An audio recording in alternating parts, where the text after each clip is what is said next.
Hello everyone, today in this video I am going to deal with the second chapter of Flamingo of class 12th. The title of the chapter is Lost Spring Stories of a Stolen Childhood, written by Anish Jung. This story, Lost Spring, is divided into two parts. Today in this video I am going to deal with the first part. Now before I proceed to the text, let me introduce you to the author of this story. Anish Jung. Anish Jung was born in Rourkela and spent her childhood and adolescence in Hyderabad. She received her education in Hyderabad and in the United States of America. Her parents were both writers. Anish Jung began her career as a writer in India. She had been an editor and columnist for major newspapers in India and abroad, and has authored several books. The following is an excerpt from her book titled Lost Spring Stories of a Stolen Childhood. Here she analyzes the grinding poverty and traditions which condemn these children to a life of exploitation. From the introduction, we come to know that this story, Lost Spring, has been taken from her book, her novel titled Lost Spring. And the major theme of this story is also being highlighted over here, that is grinding poverty and tradition which condemn these children to a life of exploitation. So basically she is going to talk about the child labor and the misery and the plight of the children who are forced to be a child labor. The title Lost Spring. Here spring refers to a season, the season which is the most loveliest of all other seasons. It is full of life, it is pleasant, and here she has compared the spring season to the childhood, as a childhood used to be the best part of life. So here she has added the word lost to it. It means through this story she is trying to contemplate and highlight the issue of child labor. The children who are forced to work at the age where they are supposed to be in school, where they are supposed to enjoy their life, where they are supposed to play different games. But due to poverty and socio-economic differences prevailing in our society, they are forced to work at such a tender age. Today we will be dealing with the first part of this story. The first part is about a rag picker named Sahib A. Alam. So now let's move to this text and see what she has narrated about Sahib A. Alam. Sometimes I find a rupee in the garbage. Why do you do this? I ask Sahib, whom I encounter every morning scrounging for gold in the garbage dumps of my neighborhood. The narrator of this story, he asked the question. He asked the boy named Sahib, who is a rag picker, that why he used to do that. And before he would answer, the narrator gives us some extra information about that boy who is rag picker. His name is Sahib, and he informs us that he encounters, it means he meets that boy every morning at the site of garbage dump in his neighborhood. Garbage dumps is the place where the people of particular locality used to throw their garbage. So every morning he used to see that boy named Sahib Alam at that garbage dump point where he used to pick garbage. Sahib left his home long ago, set amidst the green fields of Dhaka. His home is not even a distant memory. Here we are informed that Sahib belongs to Bangladesh. Dhaka is the capital of Bangladesh, and his home was located in the mid between of green fields. So he had green fields, he had his home in Dhaka, but due to some circumstances they left Dhaka and they have shifted to this city where he is now. And here the author says that his home, which is in Dhaka, is not even a distant memory. It means he don't remember anything about it. There was many storms that swept away their field and homes, his mother tells him. That's why they left looking for gold in the big city where he now lives. It is being informed to Sahib by his mother that a long time ago there were storms, there were some natural calamities, and in that natural calamities his fields and homes were destroyed, and therefore they were forced to come to the big city in order to earn their bread, in order to earn their livelihood. Looking for gold in the big city here, it means that they came to the big city in order to find out, in order to earn their livelihood. I have nothing else to do, he mutters, looking away. Go to school, I say glibly, realizing immediately how hollow the advice must sound. So in reply, the boy said that I have nothing else to do. The opening line was a question which was asked by the narrator to the boy named Sahib. In that response, in the response to that question, he said that he have nothing else to do. And he mutters it looking away. He said it, mutters it means to speak in a low voice, and looking away it means perhaps he is not interested in that profession, in that work. He don't want to do it, he's not interested, but he is forced to do it. That's why. Therefore, the narrator said that you should go to school. And thereafter, the narrator says he said it glibly. Glibly it means without thinking about the impact of it. Without thinking anything, he just said it, that you should go to school. In the response, the boy said that there is no school in my neighborhood. When they build one, I will go. If I start a school, will you come? I asked, half joking. Yes, he says, smiling broadly. A few days later, I see him running up to me. Is your school ready? So the narrator, when he said that he should go to school instead of being a rag picker, the boy said that there is no school in his neighborhood and therefore he is working as rag pickers.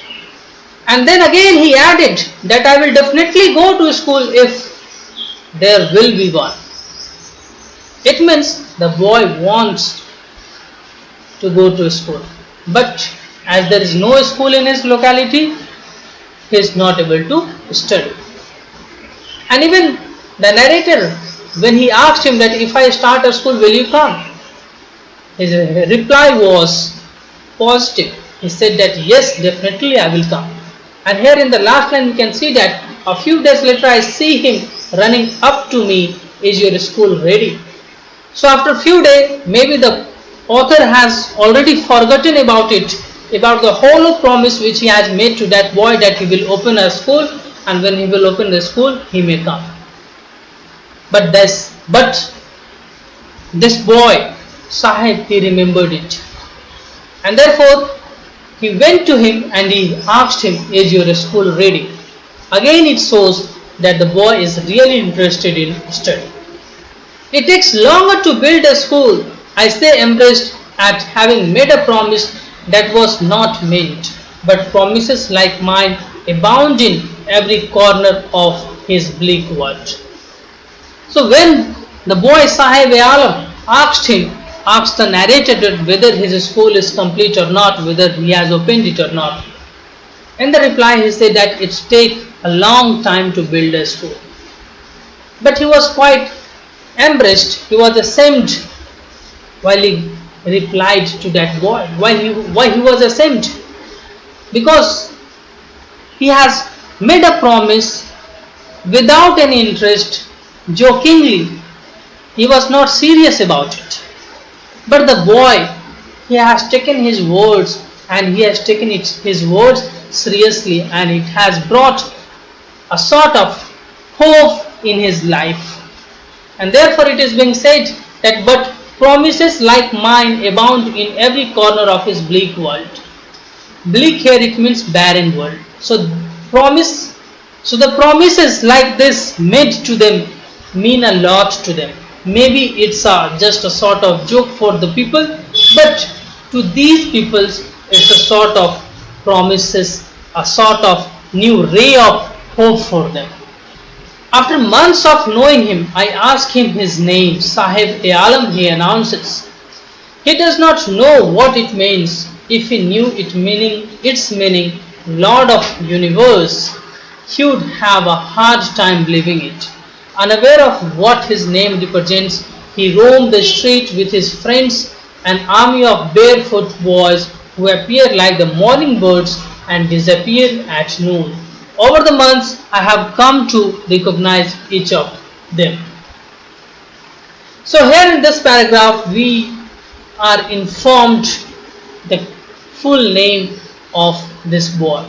His name is Sahib-e-Alam, which means Lord of Universe. So here the narrator says that if he will come to know the meaning of his name, he will be totally taken aback, he will be surprised, he will not be able to believe it. Why?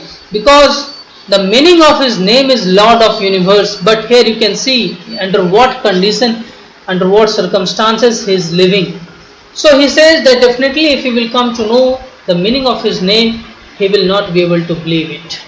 After that he says that he used to see all those boys who were in the company of Sahib-e-Alam every day, and now he recognized each one of them.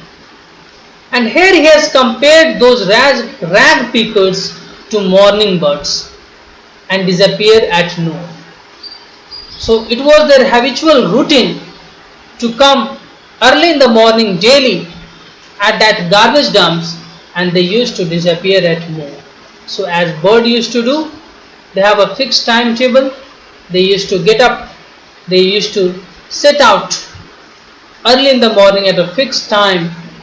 Similarly, this boy they have fixed time.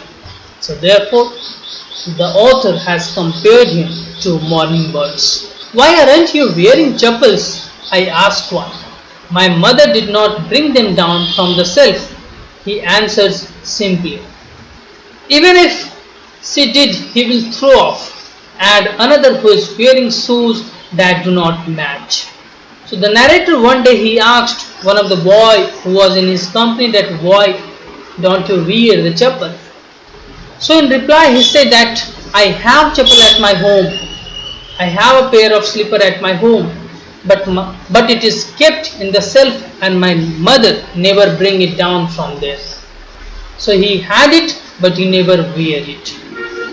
So the another boy who was there in the group, he added that even if his mother will give him the chappal which is there in the home, he will throw it off. He will not wear it. And that boy who answered it, who added this comment, he was wearing shoes that do not match. It means he was wearing two different shoes in his foot. When I comment on it, he shuffles his feet and says nothing. I want shoes, says a third boy who has never owned a pair all his life. Traveling across the country, I have seen children walking barefoot in cities on village roads. It is not lack of money, but a tradition to stay barefoot is one explanation. I wonder if this is only an excuse to explain away a perpetual state of poverty. So here the narrator says that when he told that boy that your shoes in your leg that is of different color, the pair is not similar, perhaps he felt bad when the narrator added that comment to him, and therefore he started shuffling his feet. Shuffling, it means he started moving his feet in order to hide it. And the third boy who was there in that company, he told that I want a pair of shoes. Why he says so? Because in his entire life he had never had a pair of shoes. Then the narrator says that he has seen many children walking barefoot. Barefoot it means without slipper and shoe in the leg, in the foot, in the cities and in village. He has seen many people, many children walking barefoot. And he says that whenever he asked any one of them that why they are not wearing chappal, in reply, in response, they never said that I don't have money to purchase it, to buy it. Instead, they always said that it's a tradition to stay barefoot. Then he says that I wonder if this is only an excuse to explain away a perpetual state of poverty. So he says that the people, instead of accepting it, instead of saying it, instead of saying it, confessing it, what they do, they ignore it, they hide it by adding one or other comment to the question asked or to the situation. I remember a story a man from Udupi once told me. As a young boy, he would go to school past an old temple where his father was a priest. He would stop briefly at the temple and pray for a pair of shoes. So here the narrator is reminded of a story which was told to him by a man from Udupi. Udupi, it's a city in the Indian state of Karnataka. And the man, when he was a young boy, while his way to the school, he used to always stop at the temple which was there on the way to his school, and there he used to pray to God for a pair of shoes. And his father was priest in that very temple. So that boy, that man from Udupi, even he did not have a pair of chappal or shoes. So therefore, whenever he was on his way to school, he stopped briefly it means for a small moment, for few minutes at that temple, and every day he used to pray to the God for a pair of shoes. 30 years later, I visited his town and temple, which was now drowned in an air of desolation. In the backyard where lived the new priest, there was red and plastic chairs. So now the narrator says that he had got a chance to visit that town Udupi after 30 years. So when he visited there, he visited that temple, and there in the backyard of that temple, there was the residence of the priest, and there a new priest was there, and there was red and plastic chairs. A young boy dressed in a grey uniform, wearing socks and shoes, arrived panting and threw his school bag on a folding bed. Looking at the boy, I remembered the prayer another boy had made to the goddess when he had finally got a pair of shoes. Let me never lose them. So while he was there in the backyard of the temple, he saw a young boy who was dressed in grey uniform. It means he was in his school uniform, and he was wearing socks and shoes. So this boy, he had shoes. So perhaps he has returned from his school, and therefore he is panting. It means breathing heavily. And as he has returned from his school, what he did, he threw his bag on a folding bed which was there. So when the narrator, when he looked at him, he again got reminded of a story of the boy who had a pair of shoes, and when he had a pair of shoes, he always used to pray to the God that never lose them. So in the previous paragraph, we had seen that the narrator narrated a story where he has given example of a man who never had a. In the previous paragraph, we have seen that the narrator has narrated us a story of a young boy who never had a pair of shoes, and therefore he used to pray to the God to have a pair of shoes. And here we have come to know the story of another boy who had the pair of shoes, but he used to pray to the God that God save my shoe, and he don't want to lose it ever.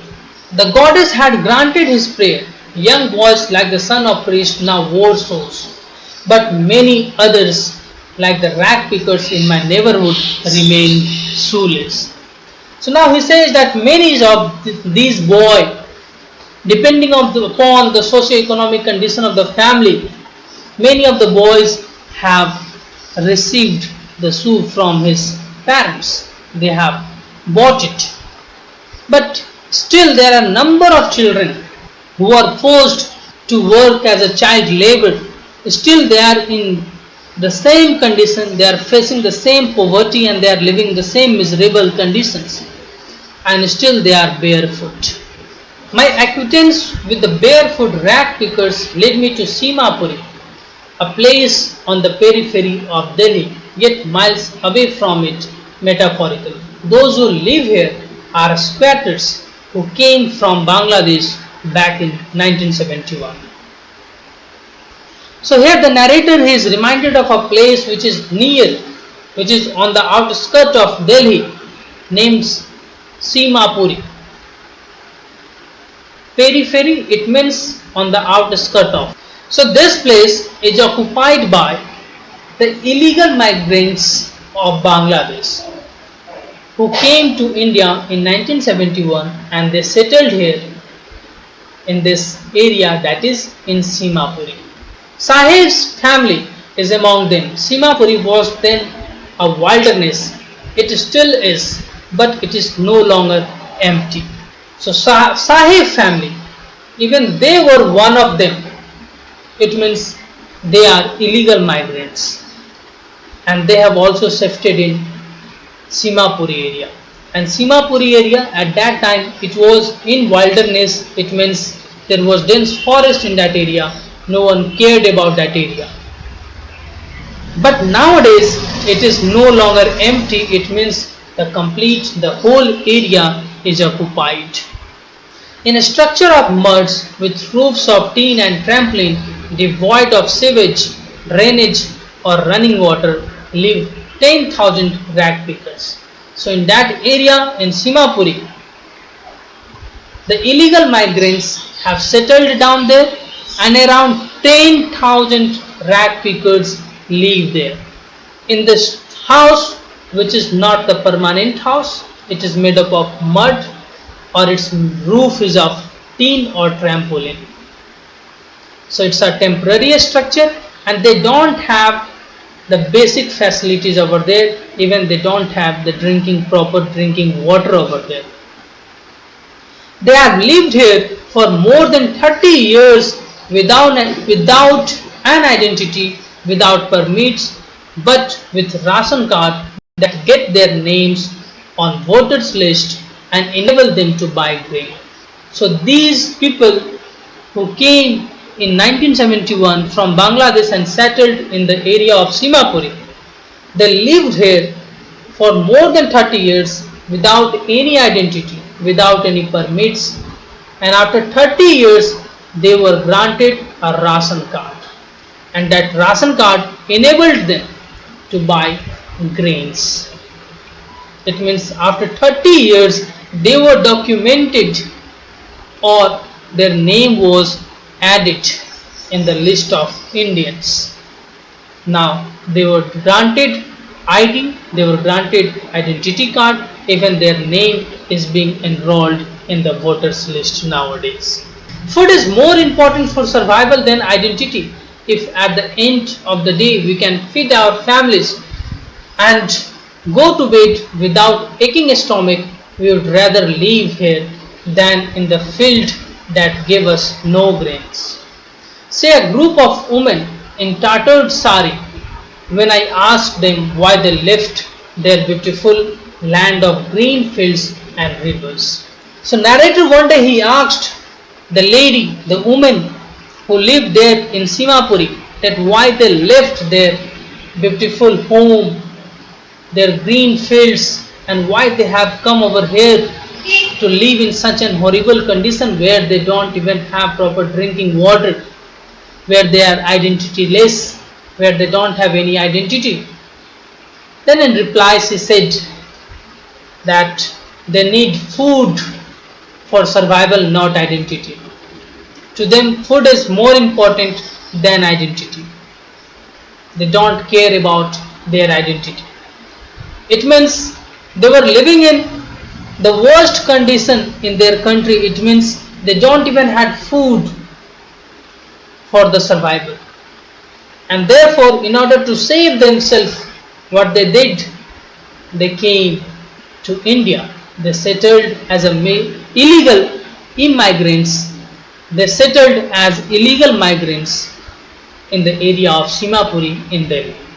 So she says that if at the end of the day we can feed our family and go to bed without an aching stomach, we would rather live here than in the field that give us no grain. So she says that those land which they owned in Bangladesh, in Dhaka, it was infertile, that was not good for cultivation, and therefore they were starving there in Dhaka.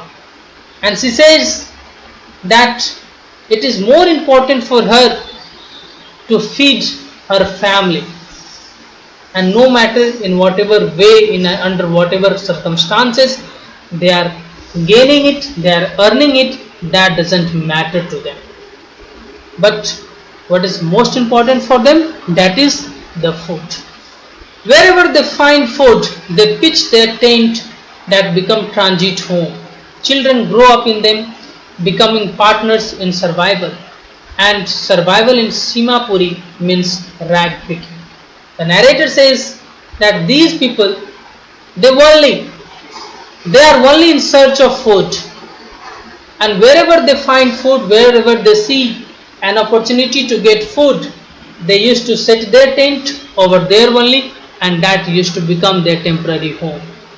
So as long as they used to get food in that place, they used to live over there.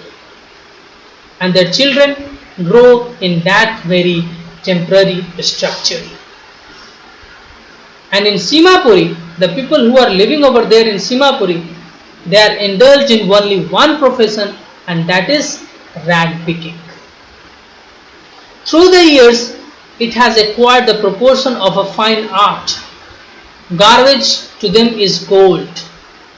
It is their daily bread, a roof over their heads, even if it is leaking roof, but for our children it is even more. So here the narrator, he has said that garbage to them is gold. Why he says so? Because it is the source of their livelihood. It is the source of their daily bread. It is the source through which they earn their bread daily. Without it, they will be starving. They will not have roof over their head. They will have no shelter. They will have no food to eat. So therefore, he has said that garbage to them is gold. To some people who has thrown it, it's just a garbage. It's a useless thing. But to these people, it is just like gold. It is as precious as gold. But here he added that for children it is even more. To grown-up people, that garbage is like gold. It is a source of shelter and bread for them. But for children, it is something else. So what's that? Let's see. I sometimes find a rupee, even a 10 rupee note, Sahib says, his eyes lighting up. When you can find a silver coin in a heap of garbage, you don't stop scourging, for there is a hope of finding more. So the boys, that group of boys, he told the Sahib, he informed the narrator that sometimes he find a rupee or even sometimes 10 rupee note in that heap of garbage. And when he said a 10 rupee note, his eyes lighting up. It means it was a sort of excitement for him. The 10 rupee note was something a very big amount for him. So when he said it, his eyes lightened up.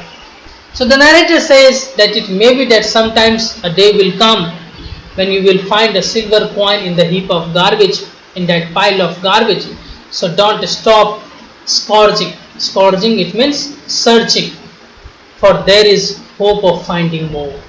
So he said that it may be that there are a number of things hidden in the heap of garbage you don't know, and it may be that sometimes you find even something more than 10 rupee. So don't lose your hope, keep finding. Definitely a day will come when you will find something else, something more precious in that heap of garbage. It seems that for children, garbage has a meaning different from what it means to their parents. For the children, it is wrapped in wonder. For elders, it is a means of survival. So the narrator here, he says that for the elder people, it is just a means of survival. It is their chief source of income. But to the children, it is a source of pleasure. It is a source of excitement. Why? Because while searching out for garbage in the heap of garbage, sometimes they find something very precious, sometimes they find toys, sometimes they find coin, and that is the thing which is unexpected by them, and therefore it is being said that it is wrapped in wonder. One winter morning, I see Sahib standing by the fenced gate of the neighborhood club watching two young men dressed in white playing tennis. I like the game, he hums, content to watch it standing behind the fence. I go inside when no one is around, he admits. The gatekeeper lets me use the swing. So one morning, the narrator, he says that he saw Sahib. He was standing by the fenced gate. That there was a fenced gate, and that was a club. That gate was of a club which was there in the locality of the narrator. And Sahib was standing over there. And standing over there, he was watching two young men who were dressed in white playing tennis. So two men were there. They were playing tennis. They were dressed in white clothes. And then Sahib said to the narrator that he liked that game. And he said to the narrator that sometimes he used to go inside when there is no one in the campus, and the gatekeeper used to allow him to enjoy the swing. Sahib too is wearing tennis shoes that look strange over his discolored shirts and shorts. Someone gave them to me. He says in the manner of an explanation, the fact that they are discarded shoes of some rich boy who perhaps refused to wear them because of a hole in one of them does not bother him. Here narrator says that Sahib is also wearing tennis shoes, but that tennis shoes appears strange. Why? Because he was wearing discolored shirts and shorts. While in the previous paragraph, we have come to know that the two young men who were playing the tennis, they were dressed in the white clothes and they were wearing the tennis shoes. So here, this boy Sahib, he is also wearing the tennis shoes, but it looked awkward in his foot because his shirts and shorts were discolored, that was tattered, it was torn up. So he informed to the narrator that this shoes was given to him by someone, and that shoes had a hole in it. And here the narrator says that definitely this shoes was thrown away by some rich boy who would have refused to wear it. Why? Because there was a hole in that shoe. But that hole doesn't mean anything to Sahib. To him it was a shoe and he felt very happy to wear it. So here also we can see that two to one boy who is rich, who belongs to a rich society. That shoe has become a discarded shoes for him. That shoes has become useless to him because of a hole in one of them. But to this boy, to Sahib, it is till now a useful thing. Till now it is a shoe for him, and he wear it with happiness. For one who has walked barefoot, even shoes with a hole is a dream come true. But the game he is watching so intently is out of his reach. So here the narrator says that these boys, they have walked barefoot. They never had shoes or slipper in their feet earlier. And when they have found a pair of shoes with a hole in it, that is like a dream come true. For them it is not a torn up, it is not a useless thing, but it's a dream come true for them. And his intently, it means with full interest, with intention to play it, he is very much interested, and therefore he is intently watching that game which is being played by two men in the club which is there in the locality of this narrator. But to this boy, it is out of reach for them. It means they can't afford to play it. This morning Sahib is on his way to the milk booth. In his hand is a steel canister. I now work in a tea stall down the road, he says, pointing in the distance. So again the narrator saw Sahib, but this day there was something different. In his hand, instead of a bag in which he used to collect rag, today he had a steel canister in his hand. And he informed to the narrator that now he has started working on a tea stall in the same street. I am paid 800 rupees and all my meals. Does he like the job? I asked. His face, I see, has lost the carefree look. The steel canister seems heavier than the plastic bag he would carry so lightly over his shoulder. The bag was his. The canister belongs to the man who owns the tea shop. Sahib is no longer his own master. So Sahib informs to the narrator that now he has started working. So Sahib informs to the narrator that now he has started working on a tea stall and he is being paid 800 rupees monthly and all his meals. So he get food and 800 rupees for his work which he do at tea stall. So the narrator, he asked him that does he like the job which he has been offered at tea stall, which he started doing at tea stall. Sahib, he did not give any reply to the narrator, but the narrator, he could read his face. He looked at his face and he observed that Sahib is no longer a carefree boy. He is not enjoying that job.